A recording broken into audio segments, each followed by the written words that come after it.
Hello. Welcome back. How are you feeling today? Okay. So, this is your 12th therapy session. Today,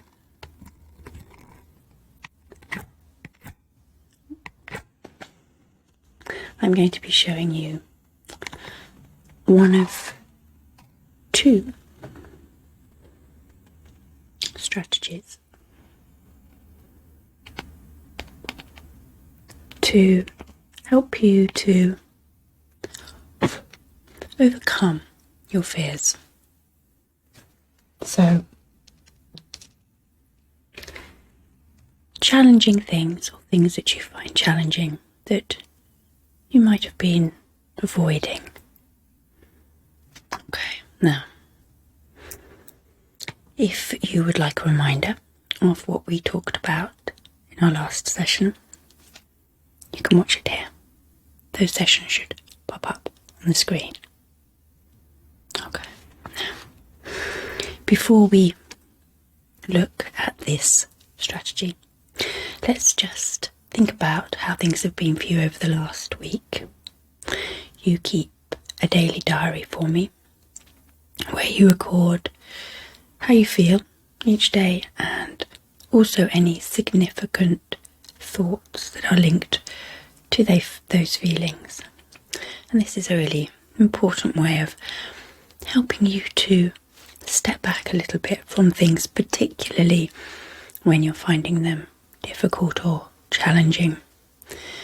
Difficult and challenging things do have the tendency to consume us, and spending a little bit of time at the end of the day just to step back and write these things down is an amazing way of separating ourselves from them, getting some distance, and with distance often comes clarity. That's sometimes all we need to find a way forward and to feel better. Is that your diary there? Can I take a look?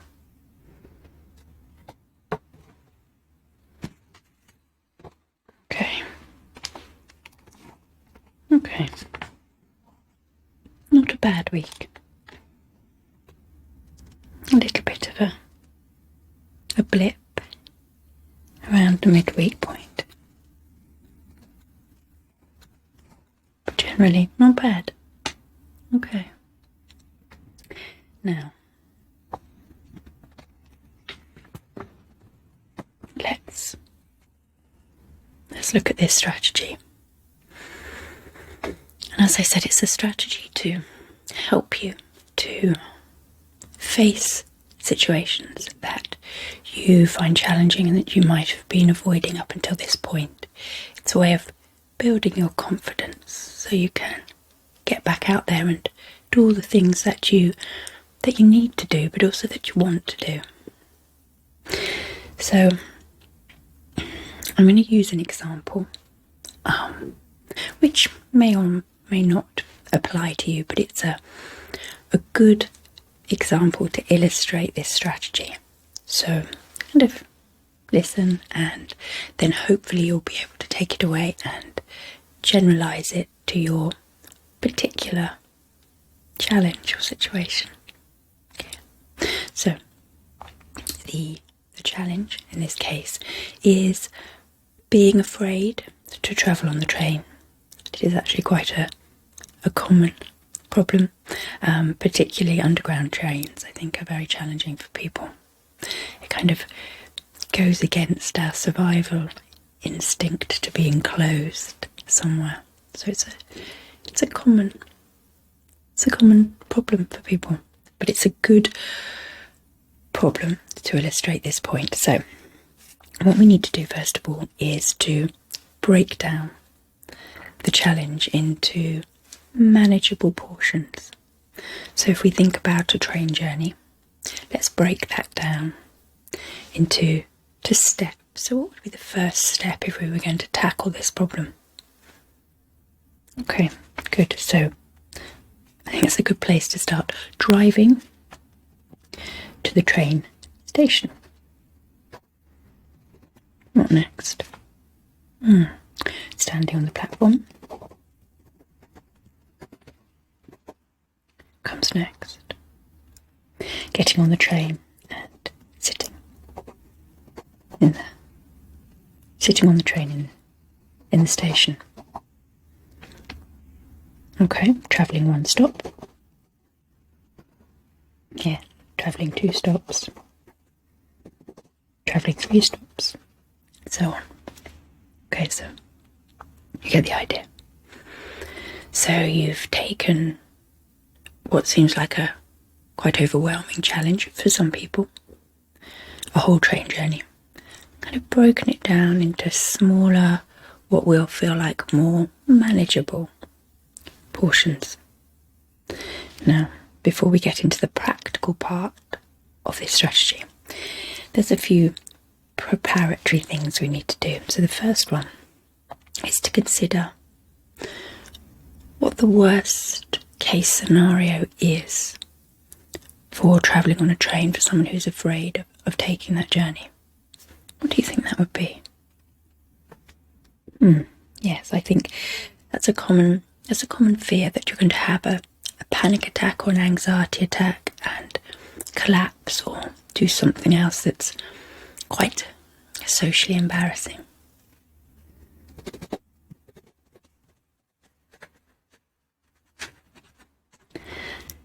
The next thing we have to do is look at the probability of that happening.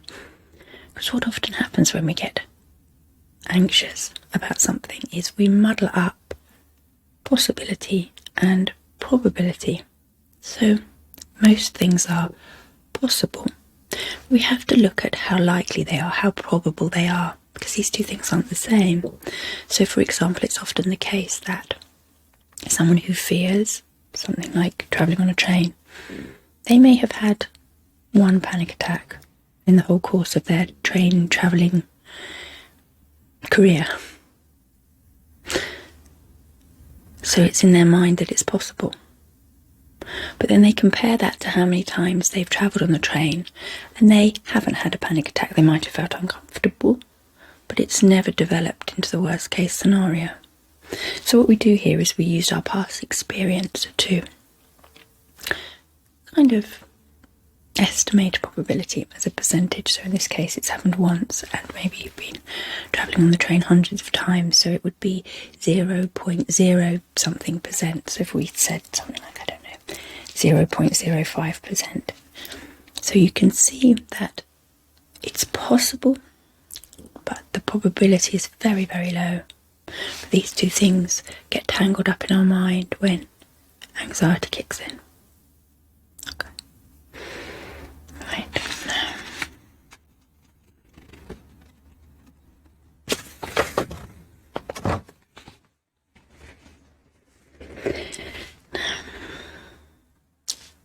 Just in case, because we are saying that this worst case scenario is possible, it's quite useful to look at what you would do if the worst case scenario actually did occur. Because if you know in the back of your mind that you have a plan for that, everything else that happens becomes a walk in the park. I can deal with the worst case scenario, so I can deal with everything. So if we're thinking about this, we have a panic attack. What would we do? What would you do? Okay. You do some deep breathing. Panic attacks usually, although very unpleasant, pass on their own without anyone realising what's happened. It's a very private experience, very internal experience. And I think the other thing to keep in mind is everybody else is so absorbed in their own worlds, their own internal worlds, that we don't actually notice much what other people are doing. Now let's just say that the panic attack doesn't go as it normally goes, and that you do collapse or something. What would happen then? Yeah. So if you did collapse, your fellow passengers would probably take care of you, and you could explain. If you didn't want to say you'd had a panic attack, you could just say you'd been ill. Get off at the next stop. Okay, so we take this information and write it on a card, like one of those little cue cards that people sometimes use when they're giving speeches, and write down the probability of the worst case scenario occurring and how you'd cope with it if it did. The third step, of course, is to write what's more likely to happen. So what do you think is more likely to happen? Okay, good.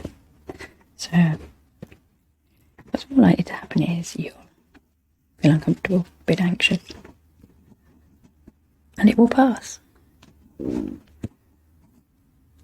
Okay, now you keep that cue card with you, put it in your back pocket or in your handbag or whatever, and then you go back to the steps, the breakdown that we did at the beginning, that began with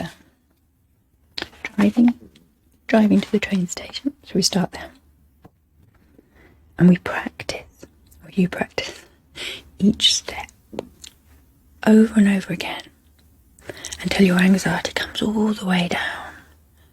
You practice almost to the point where you're hitting boredom, and then you move on to the next step. So then you've driven to the train station. You can do that easily now. The next step is to stand on the platform, and you do that over and over and over and over again. And then when you're bored of that, no anxiety, or very little anxiety. Although I would tend to do it until there's no anxiety, just to be sure. The next step is to sit on the train in the station, and you then repeat. Basically, you do that until you feel bored, and then you do 1 stop, 2 stops, 3 stops, until you can take a whole train journey feeling pretty calm. And during this process, what happens is your mind and your body learns that there is no danger here. Your confidence builds in the fact that you can manage. Most importantly, I'm just going to draw you a little diagram here. You learn, or if you already knew, you remind yourself what actually happens when we feel anxious. So let's have a look here. We've got time along the bottom and anxiety at the top. And you learn, or you remind yourself, that this is what happens. See that? In the light. That anxiety, it rises, and then it just tails off on its own.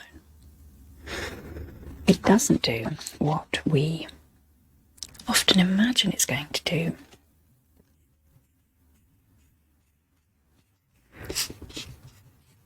Which, go explosion there, is that it gets worse. Go over here, I don't know if you can see this. It gets worse and worse and worse. You see this dotted line up here? Until there's some sort of catastrophe. It doesn't do that. It never does that. But I think that at this point here, we feel so bad that we assume that's what's going to happen. Okay, so this process, I'll give you this. This process allows us to learn that anxiety comes, and then very undramatically it just leaves, just dissipates all on its own without us actually having to do anything at all.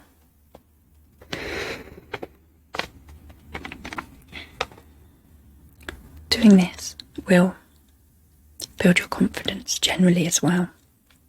which makes you much, much less vulnerable to anxiety.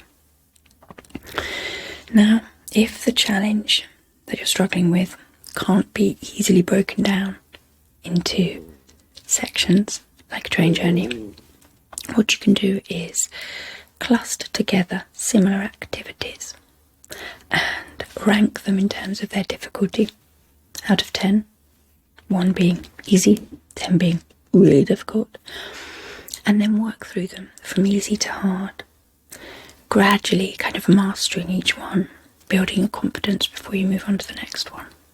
And that will have a similar impact on your confidence and your belief that you can handle anxiety, because you can handle anxiety. We are built to handle anxiety. It was designed by nature to help us to tackle challenges.